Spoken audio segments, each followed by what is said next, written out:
वसुदेव सुतं देवं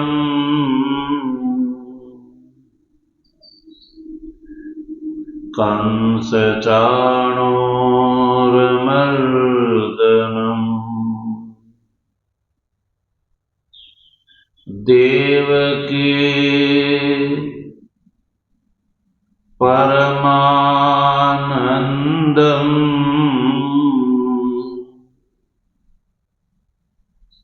कृष्णं वन्दे जगद्गुरुम् मूकं करोति वाचालं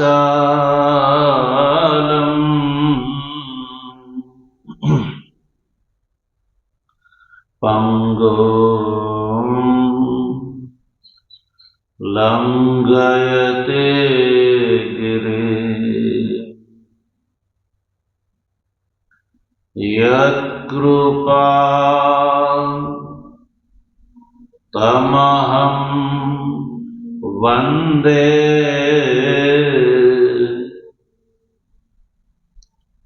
परमानंद माधवम् शंकरं शंकराचार्यं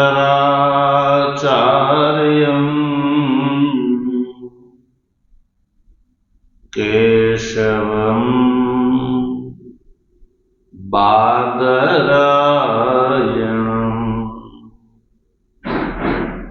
सूत्रभाष्य कृतौ वन्दे भगवन्तौ पुनः पुनः ईश्वरो गुरुरात्मेति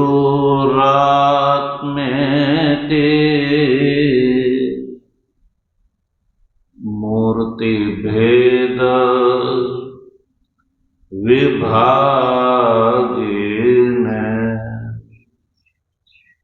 व्योमवद् व्याप्तदेहाय दक्षिणामूर्तये नमः। ओम शांति शांति शांति।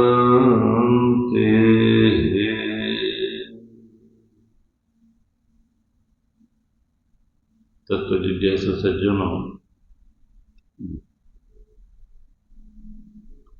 ભગવાનની પરમાનુકંપાથી પવિત્રતમ શ્રાવણ માસના દિવ્ય સમયમાં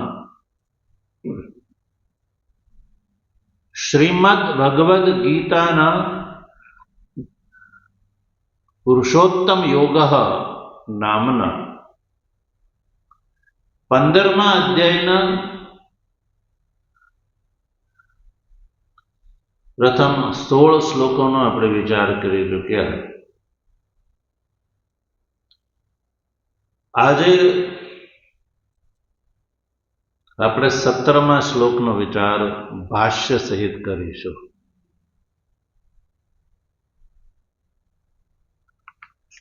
તો 16મા શ્લોકથી વાત ચાલુ થઈ છે 3 રાશિની। સંપૂર્ણ ગીતા શાસ્ત્રનો જે અર્થ છે એનો નિર્ણય કરવા માટે થઈને 3 ભાગ બતાવે છે।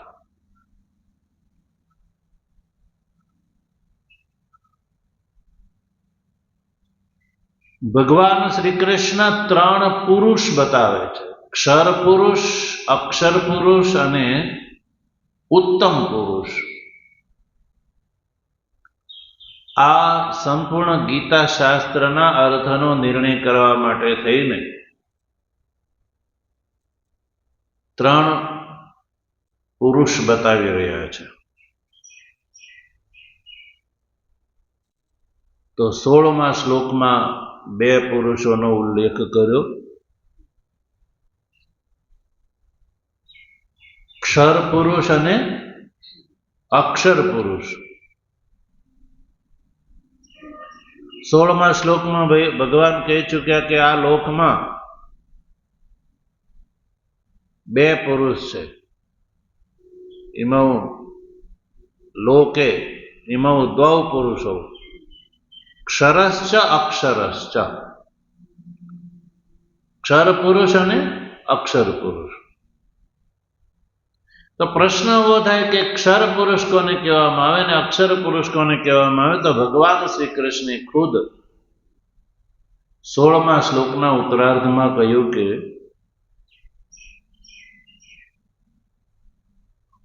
સર્વાણી ભૂતાની ક્ષરઃ પુરુષ કૂટસ્થ અક્ષરઃ પુરુષ. બધા ભૂતો જે છે એ ક્ષર પુરુષ છે. સર્વાણી ભૂતાની એટલે બધા ભૂતોને ભગવાન શ્રી કૃષ્ણે અહીંયા ક્ષર પુરુષથી કહ્યું. કૂટસ્થ જે છે એને અક્ષર પુરુષ કહેવામાં આવે છે. કૂટસ્થનો અર્થ થયો માયા.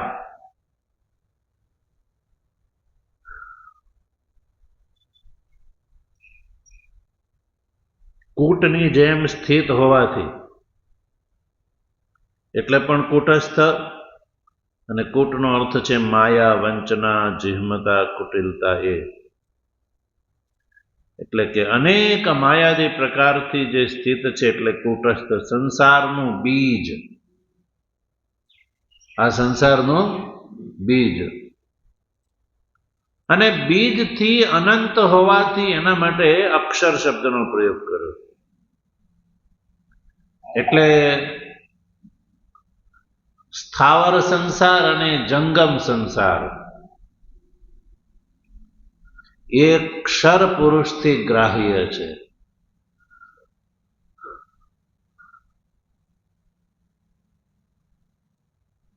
અને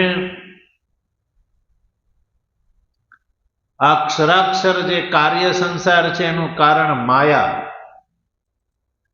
એ માયા અહીંયા અક્ષર પુરુષથી ગ્રાહ્ય છે. માયા અક્ષર પુરુષ છે. તો જેમ કહ્યું કે સંપૂર્ણ ગીતા શાસ્ત્રના અર્થને ત્રણ રાશિ કરીને બતાવે છે ભગવાન. કઈ કઈ ત્રણ રાશિ? તો બે બતાવી દીધી. હવે એના માટે રાશિ શબ્દનો પ્રયોગ કરો કે પુરુષ શબ્દનો પ્રયોગ કરો, એ બેઉ એક જ છે. ભગવાન હવે 17મા શ્લોકમાં તૃતીય રાશિ અથવા ભગવાનના કયા પ્રમાણે તૃતીય પુરુષ એટલે કે ઉત્તમ પુરુષ, ઉત્તમ પુરુષનું સ્વરૂપ બતાવી રહ્યા છે. જો 17મા શ્લોકના ભાષ્યના અવતરણમાં જો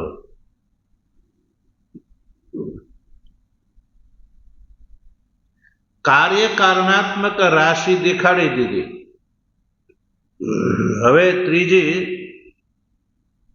રાશિ બતાવી રહ્યા છે. જો આભ્યામ ક્ષરાક્ષરાભ્યામ વિલક્ષણ ક્ષર અક્ષર ઉપાધિ દ્વય દોષેણ અસ્પૃષ્ટ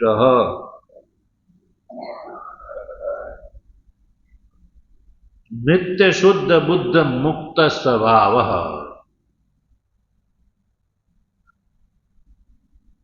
આભ્યામ તૃતીય રાશિ છે. આભ્યામ વિલક્ષણ. આભ્યામ એટલે આ બંનેથી. એટલે કે ક્ષરાક્ષરાભ્યામ વિલક્ષણ. ક્ષર રાશિ, અક્ષર રાશિ અથવા તો ક્ષર પુરુષ અથવા અક્ષર પુરુષ આ બંનેથી વિલક્ષણ. વિલક્ષણ એટલે બિલકુલ વિરુદ્ધ. વિલક્ષણનો અર્થ છે વૈલક્ષણ્ય. શું છે? ક્ષર અક્ષર પુરુષ અને ઉત્તમ પુરુષની વચ્ચે તો ભગવાન ભાષ્યકાર આગળ લખે છે, ક્ષર અક્ષર ઉપાધિ દ્વય દોષેણ અસ્પૃષ્ટ. ક્ષર અને અક્ષર આ બે જે ઉપાધિ છે, ઉત્તમ પુરુષની આત્માની આ બે ઉપાધિ છે. ક્ષર અને અક્ષર, ક્ષર ઉપાધિ અને અક્ષર ઉપાધિ આ બેવના દોષથી જે અસ્પૃષ્ટ એટલે નિર્દોષ જે છે, એટલે કે ક્ષર ઉપાધિ અક્ષર ઉપાધિ બેવથી વિલક્ષણ છે. વિલક્ષણનો અર્થ છે દોષથી અસ્પૃષ્ટ.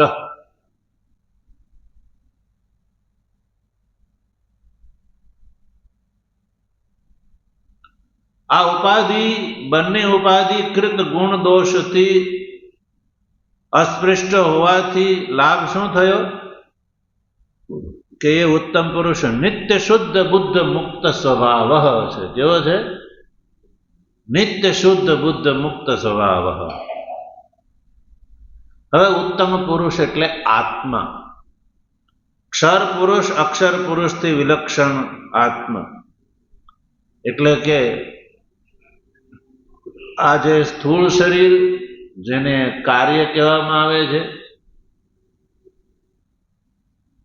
કારણ શરીર જે અવિદ્યા, એટલે ક્ષર અક્ષર આ બંનેથી વિલક્ષણ જે છે એ આત્મા છે. તો ભગવાન શ્રી કૃષ્ણ કહેવા માંગે છે કે આ ત્રણેય દેહથી આત્મા વિલક્ષણ છે અને નિત્ય શુદ્ધ બુદ્ધ મુક્ત સ્વભાવ છે. એવું આ 17મા શ્લોકમાં ભગવાન બતાવી રહ્યા છે. તો આપણે શ્લોકનું ઉચ્ચારણ કરીશું. ઉત્તમઃ પુરુષસ્ત્વન્યઃ પરમાત્મેત્યુદાહરિતઃ પરમાત્મેત્યુદાહરિતઃ યો લોકત્રયમાવિશ્ય बिभर्त्यव्यय ईश्वरः.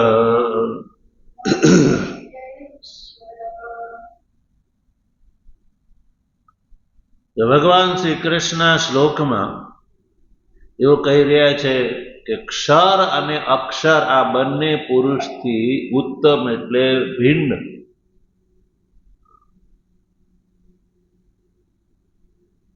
અન્ય જે પુરુષ છે એ ક્ષર અને અક્ષરથી ભિન્ન પુરુષ, જેને શાસ્ત્રોમાં પરમાત્મા ઇતિ ઉદાહરિત, પરમાત્મા એવા નામથી કહેવામાં આવે છે.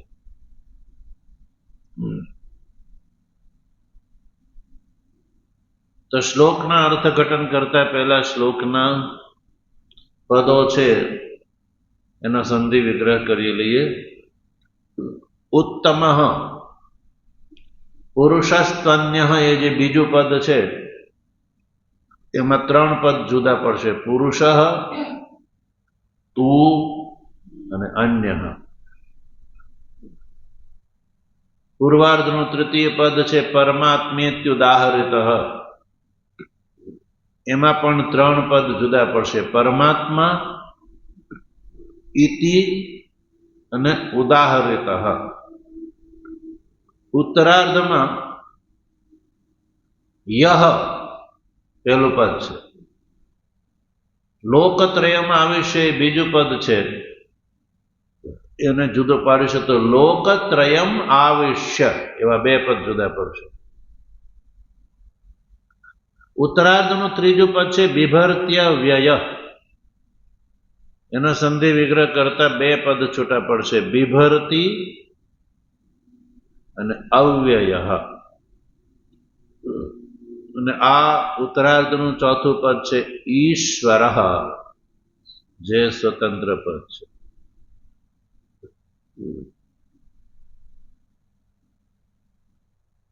શ્લોકનું વાક્ય में બેસાડીએ.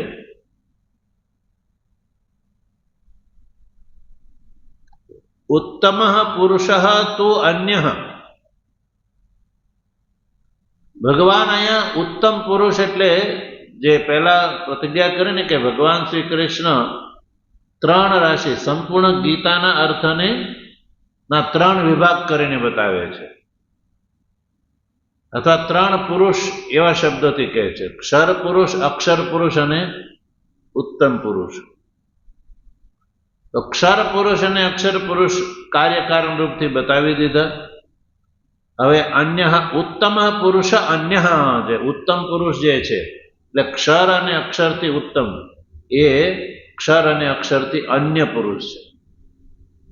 એટલે ક્ષર અને અક્ષર પુરુષની સાથે આ જે ઉત્તમ પુરુષ જે છે એને કોઈ સંબંધ નથી. નિત્ય શુદ્ધ બુદ્ધ મુક્ત સ્વભાવ છે. એટલું જ નહીં, પરમાત્મા ઇતિ ઉદાહરિત. પરમાત્મા એવા રૂપથી ઉદાહરિત એટલે કહેલા છે. ક્યાં? શાસ્ત્રોમાં. ઉદાહરિત એટલે ઉક્ત વેદાંતેષુ. વેદાંતમાં એના માટે પરમાત્મા શબ્દનો પ્રયોગ જોવા મળે અને એની વિશેષતા બતાવે છે કે યહ લોકત્રયમ આવિશ્ય, જે પરમાત્મા, જે ઉત્તમ પુરુષ, આ જે લોક ત્રણ લોક છે ભૂર ભુવઃ સ્વ, એ ત્રણને પોતાની જે ચૈતન્ય બલ શક્તિ છે એ શક્તિ રૂપથી આ ત્રણેય લોકની અંદર એ પ્રવિષ્ટ છે. ઉત્તમ પુરુષ પરમાત્મા આ ત્રણેય લોકમાં ચૈતન્ય રૂપથી પ્રવિષ્ટ છે, વ્યાપ્ત છે. અને બિભરતી પોતાના સ્વરૂપ સદ્ભાવ માત્રથી આ સંસારને ધારણ કરે છે. વિવર્ત એટલે ધારણ કરે છે, એટલે પાલન કરે છે. એ પોતે અકર્તા છે, પણ એના અસ્તિત્વ માત્રથી આ સંપૂર્ણ સંસાર જે છે એ એનું પાલન થાય છે, ધારણ થયેલો રહે છે. અને પોતે અવ્યય છે, કે જેનો વ્યય નથી એને અવ્યય કહેવામાં આવે છે. અને એ ઈશ્વર, ઈશ્વર છે, સર્વજ્ઞ છે, નારાયણ છે, સંપૂર્ણ સંસાર નું ઈશન કરે છે, ઈશનશીલ છે. તો આ રીતે સામાન્ય રૂપથી આપણે 17મા શ્લોકનો અર્થ જાણ્યો. હવે ભાષ્ય જોઈએ. ભાષ્યનું ઉચ્ચારણ કરીશું. ભાષ્ય જો ઉત્તમ ઉત્કૃષ્ટતમ પુરુષસ્ત્વન્યો અત્યંત વિલક્ષણ આભ્યામ પરમાત્મા ઇતિ પરમશ્ચ અસૌ દેહાદિ અવિદ્યાકૃત આત્મભ્ય આત્મા ચ સર્વભૂતાનાં પ્રત્યક ચેતન ઇતિ અતઃ પરમાત્મા ઇતિ ઉદાહરિતઃ ઉક્તો વેદાંતેષુ. તો આ શ્લોકનો જે પૂર્વાર્ધ છે એ પૂર્વાર્ધનું આ વ્યાખ્યાન થયું પ્રથમ પંક્તિમાં. ઉક્તો વેદાંતેષુ ત્યાં સુધી પંક્તિમાં. હવે જોજો આ જે પંક્તિ છે એની અંદર શ્લોકના પૂર્વાર્ધના બધા પદો અંદર વણાયેલા છે. શ્લોકના કેટલા પદો છે? ઉત્તમ, પુરુષ, તું, અન્ય, પરમાત્મા ઇતિ ઉદાહરિત. હવે જો આ પંક્તિની અંદર એ પદ ક્યાં ક્યાં આવેલા છે બતાવું. સૌથી પહેલા ઉત્તમ પદ લીધું છે, પછી ઉત્તમ પદનો અર્થ કરી ઉત્કૃષ્ટતમ અર્થ કરી અને પછી બીજું પદ ગ્રહણ કર્યું ભાષ્યકારે, પુરુષસ્ત્વન્ય એ પદ ગ્રહણ કર્યું. અને એમાં અન્ય પદનો અર્થ કર્યો અત્યંત વિલક્ષણ આભ્યામ. એ ભાષ્ય કરી અને શ્લોકનું પૂર્વાર્ધનું ત્રીજું પદ ગ્રહણ કરે છે પરમાત્મા ઇતિ. એ પરમાત્મા ઇતિ આભ્યામ પછી પરમાત્મા ઇતિ મૂળ શ્લોકનું પદ છે.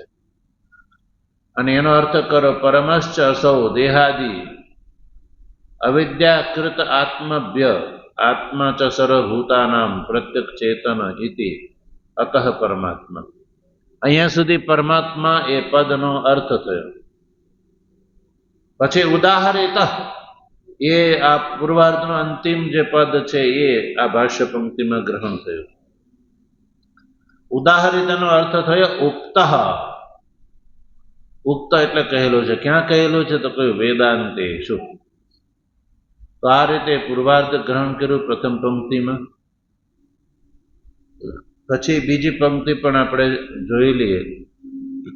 બીજી પંક્તિમાં શ્લોકનું ઉત્તરાર્ધના બધા પદો ગ્રહણ થયેલા તમને દેખાશે. સ એવ વિશેષ્યતે યો લોકત્રયમ ભૂર્ભુવઃ સ્વરાખ્યમ સ્વકીયયા ચૈતન્ય બલ શક્ત્યા આવિશ્ય પ્રવિશ્ય બિભરતિ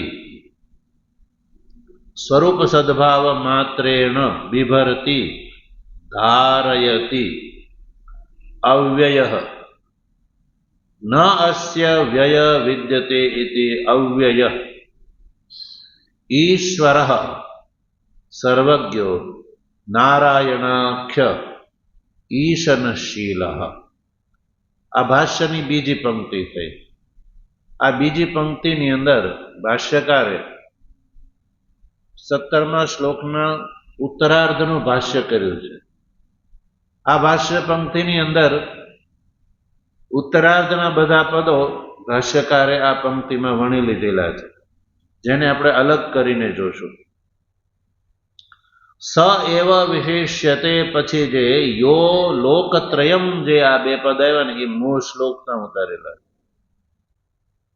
યો લોકત્રયમ પછી લોકત્રયના નામ બતાવ્યા. ભૂર્ભુવઃ સ્વરાખ્યમ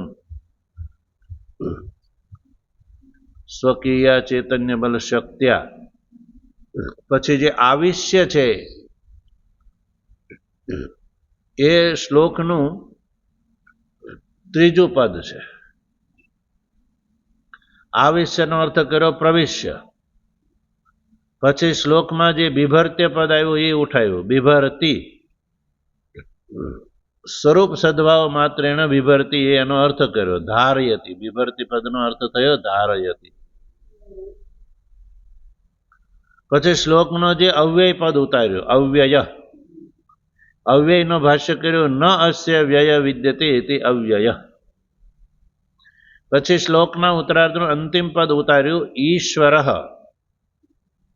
ઈશ્વર એ પદનો અર્થ કર્યો સર્વજ્ઞ નારાયણાખ્ય ઈશનશીલઃ. તો હવે જો પ્રથમ પંક્તિમાં જો ભગવાને કહ્યું ઉત્તમ પુરુષસ્તુ અન્ય પરમાત્મા ઇતિ ઉદાહરિત. આ શ્લોકસ્થ પંક્તિ છે. તો ઉત્તમ નો અર્થ કર્યો ઉત્કૃષ્ટતમ, જેનાથી વધારે કોઈ ઉત્કૃષ્ટ ન હોય એવું. ઉત્તમઃ ઉત્કૃષ્ટતમઃ પુરુષઃ તુ અન્યઃ. અહીંયા જે પહેલા અક્ષર પુરુષ બતાવી દીધો, અક્ષર પુરુષ બતાવી દીધો, હવે આ શ્લોકમાં ઉત્તમ પુરુષ બતાવે છે. તો ઉત્તમ પુરુષ કોણ છે? તો ઉત્તમનો અર્થ છે ઉત્કૃષ્ટતમ. ઉત્કૃષ્ટતમ પુરુષસ્તુ અન્ય. કોનાથી અન્ય? અન્યનો અર્થ છે વિલક્ષણ, અત્યંત વિલક્ષણ. કે આ જે ઉત્તમ પુરુષ છે એ અત્યંત વિલક્ષણ. અન્ય શબ્દનો અર્થ છે અત્યંત વિલક્ષણ, એટલે અત્યધિક ભિન્ન છે, વિરુદ્ધ સ્વભાવ વાળું છે. શેનાથી વિલક્ષણ છે? તો કયું? આભ્યામ. આભ્યામ અત્યંત વિલક્ષણ. આભ્યામ એટલે ક્ષર અક્ષરાભ્યામ. ક્ષર અને અક્ષરથી અત્યંત આ વિલક્ષણ છે ઉત્તમ પુરુષ. અને પરમાત્મા ઇતિ ઉદાહરિત, એને પરમાત્મા કહેવામાં આવે છે. પરમાત્મા ઇતિ. ઉત્તમ પુરુષ કોણ છે? પરમાત્મા. એ ઉત્તમ પુરુષ છે. પરમાત્મા શબ્દનો અર્થ કરે છે. પરમાત્મામાં પરમ શબ્દનો અર્થ કરે છે કે જે પરમ આત્મા છે. પરમશ્ચ અસૌ દેહાદિ અવિદ્યાકૃત આત્મભ્ય પરમઃ. દેહાદિ જે અવિદ્યાકૃત આત્મા છે એનાથી આ પરમ છે. પરમ છે એ આ દેહાદિ અવિદ્યાકૃત આત્માથી વ્યાવૃત્તિ કરવા માટે છે. જીવાત્માને માટે પરમ શબ્દનો પ્રયોગ નથી થયો. કેમ? જીવાત્મા છે દેહાદિ અવિદ્યાકૃત છે, એટલે પરમ શબ્દનો અર્થ થયો કે દેહાદિ અવિદ્યાકૃત થી પરમ એટલે ભિન્ન. દેહાદિ અવિદ્યાકૃત આત્મભ્ય પરમ. અને આત્મા ચ પરમ નો થયો દેહાદિ અવિદ્યાકૃત આત્મભ્ય પરમ. આત્મા ચ સર્વભૂતાનામ. આત્મા સર્વભૂતોનો જે આત્મા છે. પરમાત્મા શબ્દથી અભિપ્રાય છે સર્વભૂતોનો આત્મા.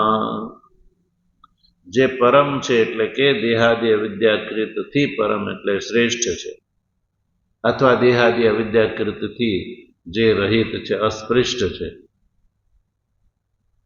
પ્રત્યક ચેતન ઇતિ. જે પ્રત્યક ચેતન છે, સર્વભૂતોનો આત્મા છે, દેહાદિ અવિદ્યાકૃત થી જે ભિન્ન છે, શ્રેષ્ઠ છે, એટલે એના માટે પરમાત્મા ઇતિ ઉદાહરિત. એના માટે પરમાત્મા શબ્દનો પ્રયોગ કર્યો. ઉદાહરિત પદનો અર્થ કર્યો ઉક્ત. પરમાત્મા એવા નામથી એને ઉક્તને કહેવામાં આવે છે. ક્યાં કહેવામાં આવે છે? તો કોઈ વેદાંતે છે. વેદાંતની અંદર આના માટે પરમાત્મા શબ્દનો પ્રયોગ જોવા મળે છે. એટલે પરમાત્માનો અર્થ છે સર્વ ઉપાધિથી વિલક્ષણ. દેહાદિ સર્વ ઉપાધિથી અત્યંત ભિન્ન. અને એટલે જ અક્ષર અને અક્ષર પુરુષથી આ આત્મા જે છે એ અન્ય છે. એટલે સ્થૂળ શરીર, સૂક્ષ્મ શરીર, કારણ શરીર, આ ત્રણેય શરીરથી આપણું જે આત્મ સ્વરૂપ છે એ અત્યધિક ભિન્ન છે, વિલક્ષણ છે, એવું કહ્યું. અને ઉત્તરાર્ધમાં જે છે એ બીજી પંક્તિની અંદર ભગવાન ભાષ્યકાર એનો અર્થ કરતા કહે છે કે સ એવ. તો જળ વર્ગથી અન્યત્વકૃત, જળ વર્ગથી અન્ય છે જ્યારે આત્મા, તો પછી એની અંદર સ્વાતંત્ર્ય નહીં રહે? તો કે છે એવું નથી. સ એવ વિશેષ્યતે, એને વિશેષ રૂપથી બતાવે છે, સ્વાતંત્ર્ય બતાવે છે કે યો લોકત્રયમ આવિશ્ય, કે જે આ પરમાત્મા જે છે, જે ઉત્તમ પુરુષ છે, એ યહથી ગ્રાહ્ય છે, જે લોકત્રયમ આવિશ્ય બિભરતી, લોકત્રયમ ત્રણેય લોકની અંદર પ્રવેશ કરીને, ત્રણ લોક કયા કયા? તો જો નામ દીધા, ભૂર ભુવઃ સ્વરાખ્યમ, ભૂર ભુવઃ અને સ્વરાખ્ય, આ જે ત્રણ લોક છે એને આવિશ્ય, ત્રણ લોકની અંદર પ્રવેશ કરીને. કેવી રીતે પ્રવેશ કરે છે? તો કહીએ સ્વકીય ચૈતન્ય બલ શક્ત્યા, સ્વકીય એટલે પોતાની જ ચૈતન્ય બલ શક્તિથી ત્રણેય લોકની અંદર આવિશ્ય, આવિશ્યનો અર્થ કર્યો પ્રવિશ્ય, કે પ્રવેશ કરીને, કે જે પોતાની ચૈતન્ય બલ શક્તિથી ત્રણેય લોકની અંદર પ્રવેશ કરીને બિભરતી એટલે ત્રણેય લોકનું જે ધારણ કરી રાખે છે. બિભરતી પદનો અર્થ કર્યો ધારયતી, ધારણ કરી રાખે છે. તો ધારણ કરી રાખે છે તો એ કેવી રીતે? જગત ધારણમાં પરમાત્માનો કોઈ વ્યાપાર અન્ય કરવો પડતો હશે તો કે નહીં, સ્વરૂપ સદભાવ માત્રેણ બિભરતી. ધારણ કરી રાખવા માટે જેમ પિતા છે એ સંતતિનું ભરણ પોષણ કરે છે, તો પિતા અલગ છે, પુત્ર સંતતિ અલગ છે, અને પિતા એના માટે અલગ વ્યાપાર કરે છે. તો અહીંયા ત્રણેય લોકની અંદર પ્રવેશ કરીને ત્રણ લોકને ધારણ કરી રાખવા એટલે સ્વરૂપ સદભાવ માત્રથી, એટલે કે ઉપસ્થિતિ માત્રથી, એની ઉપસ્થિતિ આ જગત ધારણ કરેલું રહે છે, અને કોઈ નવો વ્યાપાર કરવો પડતો નથી. આત્માના સ્વરૂપ સદભાવથી જ સંસાર ધારણ થયેલો રહે છે. જેમ ભ્રાંતિજન્ય સર્પ છે, એ સર્પ દોરીના સ્વરૂપ સદભાવ માત્રથી જ એ ટકેલો છે. જો ભ્રાંતિજન્ય સર્પનો અધિષ્ઠાન દોરી ન હોય તો ત્યાં ભ્રાંતિજન્ય સર્પ રહી શકે નહીં. તો ભ્રાંતિજન્ય સર્પના અસ્તિત્વ માટે દોરીને કોઈ પ્રયત્ન કરવો પડે છે? નહીં. દોરીના સ્વરૂપ સદભાવ માત્રથી જ ભ્રાંતિજન્ય સર્પ દેખાય છે. એમ આ જે પરમાત્મા છે એના સ્વરૂપ સદભાવ માત્રથી જ અવિદ્યાગ્રસ્ત પુરુષને આ સંસાર દેખાય. આવું છે એનું ધારણ કરવું. તો બિભરતી પદનો અર્થ કર્યો ધાર્ય, એટલે ધારણ કરે. એનું સ્વરૂપ બતાવ્યું અવ્યય. એ પરમાત્મા કેવા છે? તો કહ્યું અવ્યય. અવ્યય અર્થનો પદનો અર્થ છે ન અસ્ય વ્યય વિદ્યતે ઇતિ અવ્યય.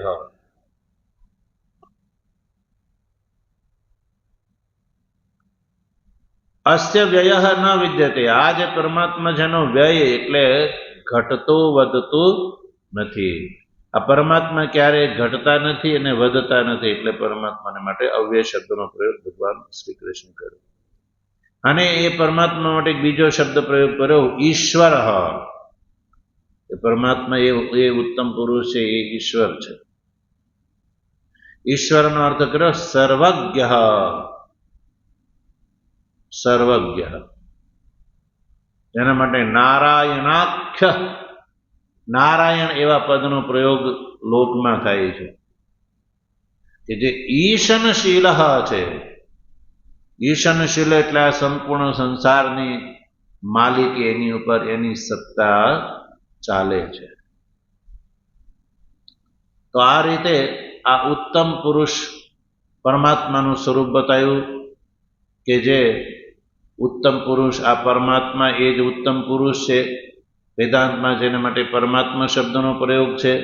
અને આ જ પરમાત્મા આ ત્રણેય લોકની અંદર પોતાના સ્વરૂપ સદભાવથી જે છે એ પ્રવેશ કરી અને સંપૂર્ણ સંસારને ધારણ કરી રાખે છે. અને એના માટે જ અવ્યય અને ઈશ્વર શબ્દનો પ્રયોગ થાય છે. આ તૃતીય પુરુષ, ત્રણ પુરુષ બતાવ્યા: અક્ષર પુરુષ અને ઉત્તમ પુરુષ. ક્ષર પુરુષ અને અક્ષર પુરુષ એટલે જગત, અને ઉત્તમ પુરુષ એટલે પરમાત્મા. આપણા દેહની અંદર ઘટાડવું હોય તો સ્થૂળ દેહ, સૂક્ષ્મ દેહ એ કાર્ય જગત, કારણ શરીર છે એ કારણ જગત, એટલે કાર્ય કારણ એ બે ક્ષર અને અક્ષર પુરુષથી ગ્રહણ કર્યા, અને આત્મા જે છે એ ઉત્તમ પુરુષથી ગ્રહણ કરે. અને આ આત્મા છે એ ક્ષર અને અક્ષરથી અત્યધિક વિલક્ષણ છે, જુદો છે, ભિન્ન છે. એ આત્માને જે ઓળખી લે છે તો પછી એને બધા જન્મથી દુઃખો જે છે દૂર થઈ જાય છે. એટલે ઉત્તમ પુરુષ ભગવાન શ્રી કૃષ્ણએ આત્માને કહ્યો. તો આ રીતે આપણે 17મા શ્લોકનો ભાષ્ય સહિત વિચાર કરી ચૂક્યા. ઓમ વસુદેવ સુતમ દેવમ કંસચાણૂરમર્દનમ દેવકી પરમાનંદમ કૃષ્ણં વંદે જગદ્ગુરુ. મૂકં કરોતિ વાચાલં પંગું લંઘયતે ગિરિં યત્કૃપાતમહં વંદે પરમાનંદમાધવં. શંકરં શંકરાચાર્યં કેશવં બાદરાયણં સૂત્રભાષ્ય કૃતૌ વંદે ભગવન્તો પુનઃ પુનઃ. ઈશ્વરો ગુરુરાત્મેતિ મૂર્તિભેદ વિભાગિને વ્યોમવદ્વ્યાપ્તદેહાય દક્ષિણામૂર્તયે નમઃ. ઓમ શાંતિ શાંતિ શાંતિ.